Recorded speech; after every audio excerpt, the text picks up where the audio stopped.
하나님의 말씀은 하박국서 2장 9절에서 20절입니다. 재앙을 피하기 위하여 높은 데에 깃들이려 하며 자기 집을 위하여 부당한 이익을 취하는 자에게 화 있을진저 내가 많은 민족을 멸한 것이 내 집에 욕을 부르며 내 영혼에게 죄를 범하게 하는 것이 되었도다. 담에서 돌이 부르짖고 집에서 들보가 응답하리라. 피로 성읍을 건설하며 불의로 성을 건축하는 자에게 화 있을진저 민족들이 불탈 것으로 수고하는 것과 나라들이 헛된 일로 피곤하게 되는 것이 만군의 여호와께로 말미암음이 아니냐. 이는 물이 바다를 덮음같이 여호와의 영광을 인정하는 것이 세상에 가득함이니라. 이웃에게 술을 마시게 하되 자기의 분노를 더하여 그에게 취하게 하고 그 하체를 드러내려 하는 자에게 화 있을진저 내게 영광이 아니요 수치가 가득한즉 너도 마시고 너의 할례 받지 아니한 것을 드러내라. 여호와의 오른손의 잔이 내게로 돌아올 것이라. 더러운 욕이 내 영광을 가리리라.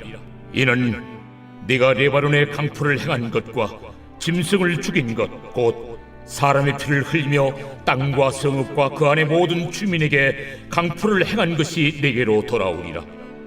새긴 우상은 그 새겨 만든 자에게 무엇이 유익하겠느냐. 부어 만든 우상은 거짓 스승이라. 만든 자가 이 말하지 못하는 우상을 의지하니 무엇이 유익하겠느냐. 나무에게 깨라 하며 말하지 못하는 돌에게 일어나라 하는 자에게 화 있을진저 그것이 교훈을 베풀겠느냐. 보라, 이는 금과 은으로 입힌 것인즉 그 속에는 생기가 도무지 없느니라. 오직 여호와는 그 성전에 계시니 온 땅은 그 앞에서 잠잠할지니라 하시니라. 오늘 이 말씀을 통해서 우리가 볼 수 있는 것은 하박국은 원래 질문하는 사람이었어요. 하나님 앞에 질문하는 자였습니다. 근데 하나님께 주신 답을 듣고 오늘 보면 확신하는 자가 되어지는 것을 보게 돼요. 이것은 하박국이 고백하는 부분이거든요. 하박국이 고백하는 거예요. 원래는 불평하는 사람이었어요. 하박국은 불평하는 사람이었어요. 하나님 왜 이렇게 하십니까? 근데 하나님께서는 그의 시각을 넓게 보게 하십니다. 이스라엘만 보게 하는 게 아니라 세계를 보게 하시죠. 네, 시간을 자기의 시간에서 네, 하나님의 타이밍을 보게 하세요. 그러면서 하박국이 깨달아 아는 게 있어요. 확신합니다. 하나님에 대해서 확신해요. 그러면서 하나님의 심판은 확실히 일어난다라는 것을 고백하게 되죠. 그러면서 하박국 선지자는 4번의 화 있을진저 라는 이 문구를 통해서 세상 사람들에게 이야기합니다. 그렇게 살면 안 된다.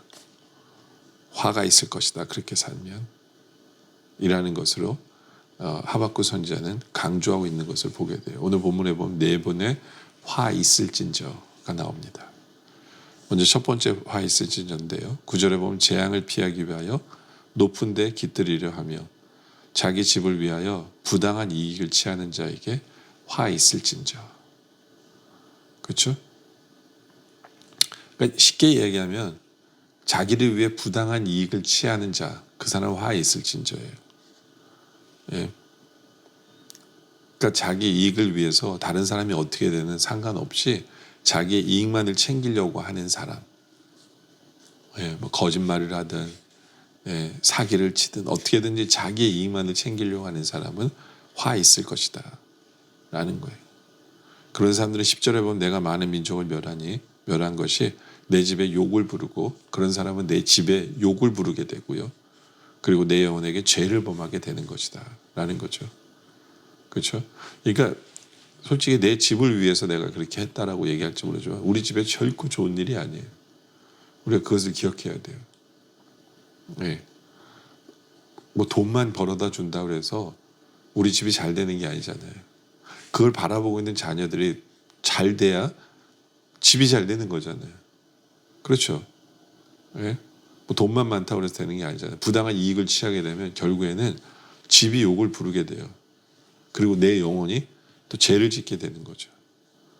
네, 그래서 11절에 담에서 돌이 부르짖고 집에서 들보가 응답하리라. 그 집안이 흔들릴 수밖에 없다라는 거예요. 집안이 흔들릴 수밖에 없다. 그러니까 그런 화를 당할 수밖에 없으니까 부당한 이익을 취하면서 살면 안 된다라는 것을 이야기하는 거죠. 이야기하는 거예요. 물론 이제 하박국은요 바벨론에 대한 이야기를 하는 거예요. 바벨론에 대한 이야기. 무슨 얘기냐면 이스라엘이 죄를 짓는데 왜 하나님 가만히 계십니까? 그런 거거든요. 그때 하나님 얘기하세요. 내가 바벨론을 들어서 이스라엘을 치겠다. 그러니까 하박국 선지자가 하나님 바벨론은 더 나쁜 나라인데 왜 하나님 백성을 치십니까? 그러니까 하나님께서 또 야 바벨론도 가만 안 내버려 둘 거야. 걱정하지 마. 그러니까 이제 하박국 선지자가 바벨론이 가만 안 내려둘 수밖에 없지. 그들은 화에 있을 수밖에 없어. 왜냐하면 부당한 이익을 취하려고 하는 나라이기 때문에 다른 나라를 정복하면서 부당한 이익을 취하려고 하고 그러니까 화에 있을 수밖에 없어. 그들의 집안도 잘 될 수가 없어. 이런 얘기를 하는 거예요. 그렇죠? 12절에 보면 피로 성읍을 건설하며 불의로 성을 건축하는 자에게 화 있을진저. 그렇죠? 다른 사람 눈에 피눈물 나게 하면서 집을 짓는 자. 그게 바벨론이거든요.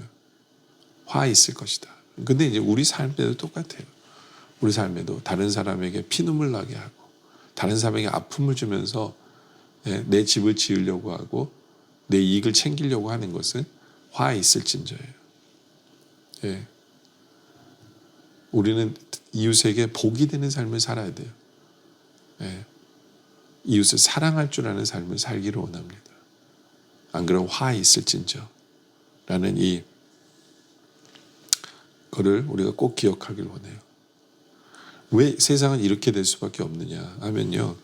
왜 세상이 이렇게 될 수밖에 없냐면 14절에 하면 이는 물이 바다를 덮은 같이 여호와의 영광을 인정하는 것이 세상에 가득할 것이기 때문에 하나님의 공의가 하나님의 정의가 하나님의 말씀이 이루어지는 것을 보일 수밖에 없기 때문에 이 말씀에서 화 있을진저 하면 화 있을 수밖에 없다는 거예요.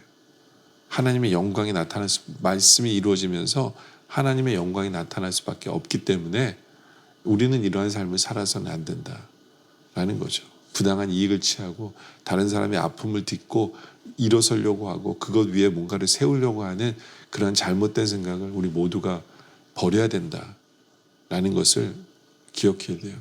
왜냐하면 이건 하나님 분명하게 이루실 하나님의 영광을 위해서 분명하게 이루실 것이기 때문에 그리고 또 우리가 화 있을진저 기억해야 되는 것은 15절에 보면 이웃에게 술을 마시게 하되 자기의 분노를 더하여 그에게 취하게 하고 그 하체를 드러내게 하는 자에게 화 있을진저.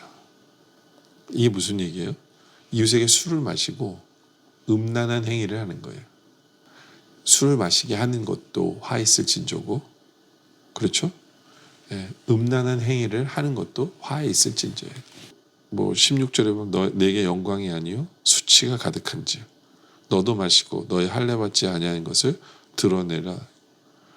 여호와의 오른손에 잔이 내게로 돌아올 것이라. 더러운 욕이 내 영광을 가리리라. 그러니까 한마디로 얘기하면 이웃의 수치를 드러내는 삶 그것도 화에 있을진저예요. 하나님이 가만 안 있으신다라는 거거든요. 그렇죠. 음란한 삶, 순결하지 못한 삶, 정욕에 매여 있는 삶, 이런 것을 다 포함하는 거죠.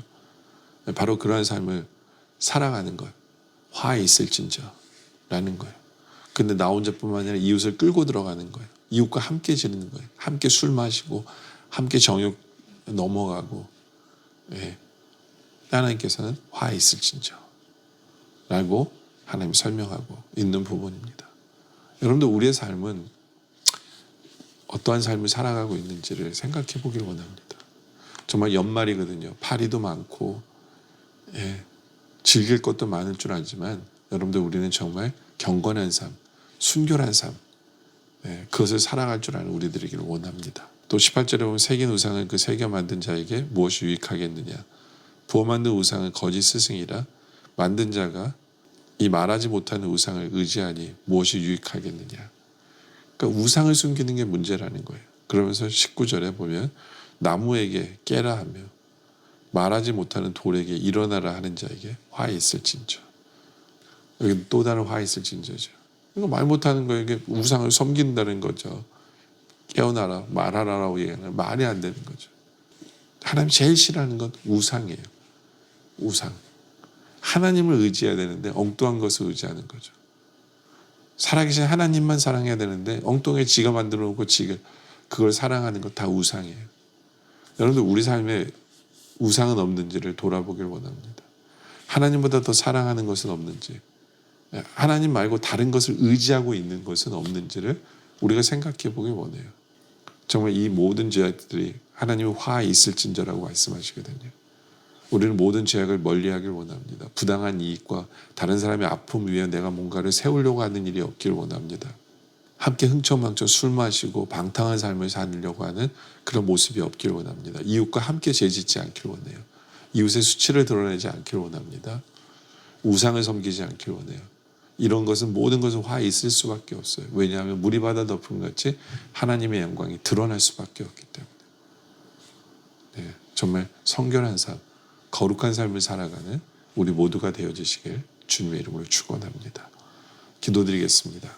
아버지 하나님, 하박국처럼 처음에는 질문했다가 이제는 확신에 이르는 삶을 살아가게 하여 주시옵소서. 죄악의 삶은 화 있을 수밖에 없는 것임을 우리가 깨달아 알게 하여 주시옵소서. 부당한 이익이나 다른 사람의 아픔 위에 딛고 뭔가를 세울 수 있을 것이라는 착각을 버리게 하여 주시옵소서. 하나님보다 더 사랑하는 우상 없게 하여 주시옵소서. 방탕한 삶, 술 마시며 방탕한 삶, 아버지 하나님 거기서 헤어나오게 하여 주시옵소서. 이웃과 함께 죄짓지 않게 하여 주시옵소서. 거룩한 삶, 순결한 삶, 경건한 삶을 살아가는 우리 모두가 되게 하여 주시옵소서. 오늘 말씀에 감사드립니다. 계속된 기도 속에 주님 함께 하여 주시옵소서. 예수님의 이름으로 기도드립니다. 아멘.